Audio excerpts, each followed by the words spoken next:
Today on Tips for Technicians, I'm going to give you those tips to make it easier on you to perform leak checks on ductless mini splits. Behind me I've got a 4-way cassette, and there's a few things that I do when I leak check to make sure I find the leak. I actually just finished performing a leak check.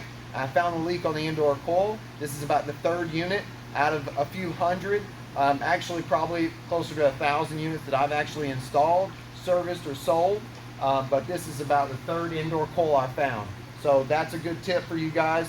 But I will start it off with, when you nitrogen pressure test these units, I recommend 500 PSI. Samsung Technical Services, they actually recommend 520. So it's okay to put a lot of nitrogen pressure in this to perform your leak test. It's going to be okay. At least use 450 PSI. I recommend 500. Second tip, check your flare connections. Now actually, when I install a mini split or ductless system, I actually cut out the indoor flares. It makes it better in the future because I have less points where it could have a possible leak. Now, check your flare connections, because 90% of the units that are installed in the field are installing properly, and usually the flare connections are the points where you have those leaks. But I have had some indoor coil leaks, so definitely don't rule out the indoor coil. Flare connections need to be your first check though. Alright, soaps. Make sure you don't have a soap that has a detergent that promotes reverse capillary action. You want to go with a good commercial brand. I'm going to actually post a link in the description of some soaps that you could use as an option.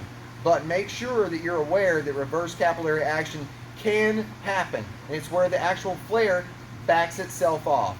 So when you're installing these units in the field and you have 100 units and you got to go back to 50%, that's really going to make it hard on you to run your business. So test the unit at 500 PSI, check the indoor coil, check the flare connections. If you can cut out the indoor flares, do that, and make sure you're using a good commercial soap that doesn't promote reverse capillary action. Now in the field, I've had to install quite a bit of these, and I've had to come back to quite a bit of them because of the flare connections. So if you can cut them out, cut them out. But don't rule out your indoor coil.